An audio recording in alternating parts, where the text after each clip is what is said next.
कर्म क्या है? दुखी रहने वालों के लिए गौतम बुद्ध की प्रेरणादायक कहानी। आप कर्म करते हैं, फिर भी आप दुखी क्यों हैं? क्या आपका कर्म कर्म है या फिर दुष्कर्म है? सही कर्म का ही सही फल मिलता है, लेकिन सही कर्म करें कैसे? सही कर्म होता क्या है? दोस्तों, आज मैं आपको एक कहानी सुनाने जा रहा हूँ।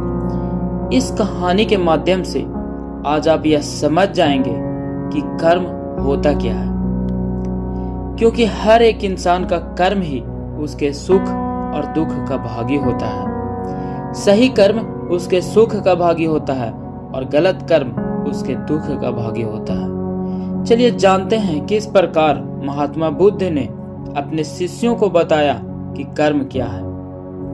एक बार की बात है, महात्मा गौतम बुद्ध जी के एक शिष्य ने यह प्रश्न किया कि हे भगवान, आप हमें ये बताने की कृपा करें कि कर्म क्या है। तब महात्मा गौतम बुद्ध जी मुस्कुराए और उन्होंने जवाब दिया, वत्स, मैं तुमको एक कहानी सुनाने जा रहा हूँ। इस कहानी के माध्यम से तुम सभी शिष्य ये समझ जाओगे कि कर्म क्या है। एक राजा था, वह अपने मंत्री के साथ देश का भ्रमण करने निकला। भ्रमण करते करते राजा और मंत्री एक बाजार में पहुंच गए। उस बाजार में राजा का ध्यान एक दुकानदार के ऊपर गया। उस दुकानदार को देखते ही राजा के मन में न जाने क्यों यह विचार आया कि मैं इस दुकानदार को कल फांसी की सजा दे दूं। यह बात राजा ने अपनी मंत्री को बताया। मंत्री कुछ बोले उससे पहले राजा उस दुकानदार के दुकान के सामने से आगे निकल चुके थे और दूसरी बातें करने लगे। मंत्री बहुत ही चिंतित हो गया। यह बात समझ नहीं पा रहा था कि दुकानदार की गलती क्या है। दुकानदार से बिना कुछ बात किए, बिना कुछ सोचे समझे महाराज ने ऐसा फैसला लेने के बारे में क्यों सोच रहे हैं। राजा और मंत्री भ्रमण करने के बाद राज दरबार में वापस चले गए। मंत्री को रात भर नींद नहीं आई। सुबह जगने के बाद मंत्री एक साधारण प्रजा का रूप बनाकर उस दुकानदार के पास गया और उस दुकानदार से पूछा, तुम क्या बेचते हो? दुकानदार ने जवाब दिया, मैं चंदन की लकड़ी बेचता हूँ। फिर मंत्री आसपास के लोगों से दुकानदार के बारे में पूछना शुरू किया।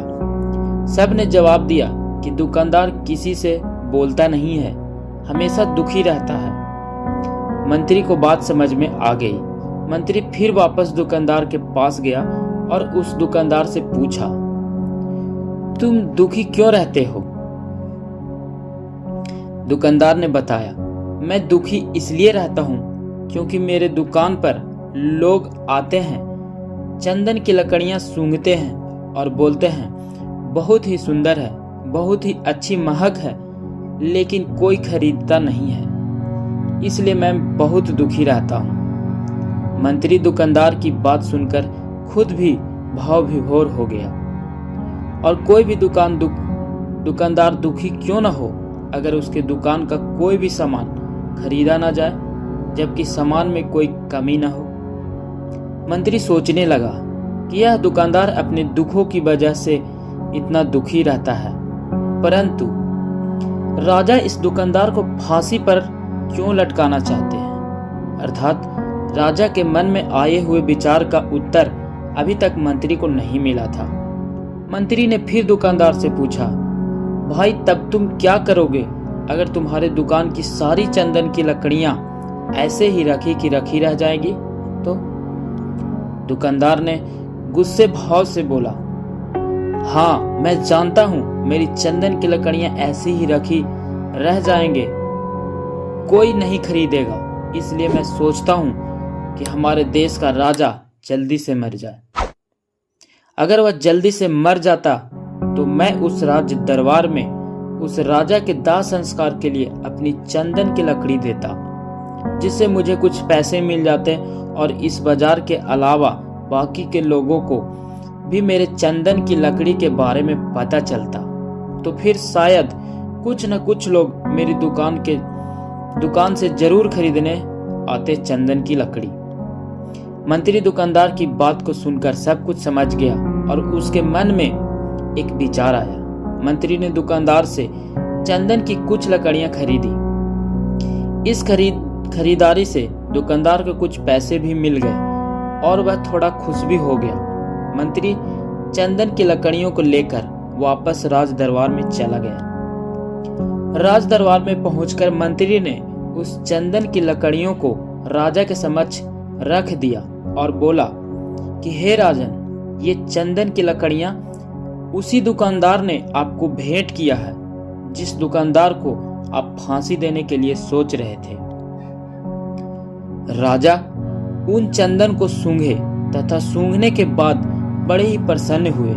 उन्होंने कहा, यह चंदन की लकड़ियां बहुत ही ज्यादा खुशबूदार है। दुकानदार के इन अनोखे भेंट से राजा बहुत खुश हुए और मंत्री को कुछ स्वर्ण मुद्राएं दिए तथा बोले, जाओ उस दुकानदार को ये स्वर्ण मुद्राएं इनाम में दे देना और बोलना कि आज के बाद महल में जब कभी भी चंदन की लकड़ी की जरूरत पड़ेगी तब तुम्हारे दुकान से ही चंदन की लकड़ी ली जाएगी। मंत्री जी मुस्कुराने लगे तथा यह सोचने लगे कि अब तो राजा के मन में उस दुकानदार को फांसी देने का विचार आ ही नहीं सकता, क्योंकि अब तो हमेशा राज दरबार के लिए चंदन की लकड़ियों का इंतजाम की जिम्मेवारी उस दुकान को जो मिल गई है।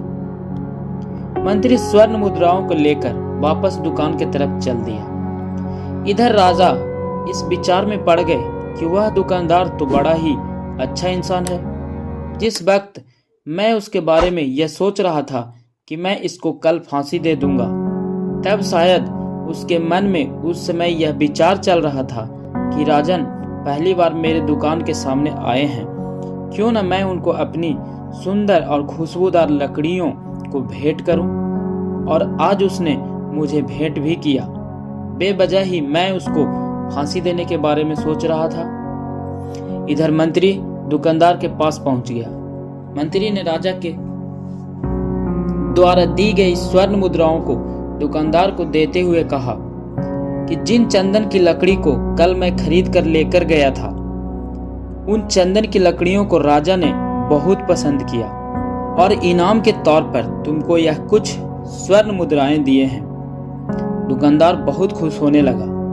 साथ ही साथ मंत्री ने उस दुकानदार को यह भी बताया कि अब आज के बाद राज दरबार में जब कभी भी चंदन की लकड़ियों की जरूरत पड़ेगी तो सारी चंदन की लकड़ियां तुम्हारी दुकान से ली जाएगी। दुकानदार मंत्री की बात सुनकर बहुत ही खुश हो गया। मंत्री ने दुकानदार से पूछा, क्यों भाई, तुम तो राजा के बारे में इतना बुरा भला सोचते थे, लेकिन राजा देखो तुम्हारी कितनी चिंता करते हैं। राजा कितने अच्छे हैं। राजा अपनी प्रजा के बारे में कभी भी गलत नहीं सोचते हैं। दुकानदार मंत्री की बात से सहमत हो गया और बहुत दुखी हुआ। दुकानदार मंत्री से बोला, मैं कितना गलत सोचता था राजा के बारे में। राजा तो बड़े ही अच्छे हैं, बड़े ही भले राजा हैं। भगवान करे कि राजा की बहुत ही लंबी आयु हो। यह बात सुनकर मंत्री भी बहुत खुश हुआ। फिर मंत्री वहां से वापस राज दरबार को चला गया और यहीं पर महात्मा गौतम बुद्ध जी ने इस कहानी को समाप्त कर दिया। फिर अपने शिष्यों से उन्होंने पूछा कि अब बताओ कि कर्म क्या है। किसी शिष्य ने कहा, कर्म बोले हुए शब्द है। किसी शिष्य ने कहा, कर्म वाणी है। तो किसी शिष्य ने कहा, कर्म सोच है। तो किसी ने कहा, कर्म भावना है, वगैरह वगैरह। अपने सारे शिष्यों का जवाब सुनने के बाद महात्मा गौतम बुद्ध जी ने बताया कि कर्म हर एक इंसान की खुद के विचार होते हैं। हमारे विचार जैसे रहेंगे हम वैसे ही कर्म करेंगे और उन्हीं विचारों के द्वारा की हुई कर्म हमारे सुख और दुख के लिए उत्तरदायी होंगे। अर्थात हमारे विचार अगर गलत हैं तो हमारे द्वारा की हुई कर्म भी गलत होगी तथा इसका परिणाम भी गलत निकलेगा। परिणाम स्वरूप हम दुखी रहेंगे। अगर हमारे विचार सही रहेंगे तो हम सही कर्म करेंगे सही कर्म करेंगे तो फिर सही फल मिलेगा, जिससे हम सुखी रहेंगे। कर्म क्या है? कहानी से हमें आज यह सीख मिलती है कि अगर हमारे विचार सही रहेंगे, निष्पाप रहेंगे, तो उन्हीं निष्पाप और सही सोच की वजह से ली गई हर फैसला सही होगा। जब सही फैसला लेंगे तब वह हमारे द्वारा की हुई सही कर्म होगी। अब जब सही कर्म होगी तो सही परिणाम मिलेगा, जिसके वजह से हम सुखी रहेंगे, हम खुश रहेंगे। तथा इस जगह पर अगर हमारे विचार गलत रहेंगे तो हमारे द्वारा ली गई फैसला भी गलत होगी और किया गया कर्म भी गलत होगा, जिसे दुष्कर्म कहा जाता है। और उन्हीं दुष्कर्म के वजह से परिणाम भी गलत मिलेगा। जब दुष्परिणाम मिलेगा तब हम दुखी रहेंगे, परेशान रहेंगे। कर्म का सही मंत्र है, सही कर्म सुख देगा, दुष्कर्म दुख देगा। दोस्तों, आप सभी को इस कहानी से क्या सीख मिलती है, आप हमें कमेंट करके बता सकते हैं। और कहानी से कुछ सीख मिली है, पसंद आया है, तो आप एक लाइक, शेयर और चैनल पे नए हैं तो चैनल को सब्सक्राइब जरूर करेंगे। धन्यवाद।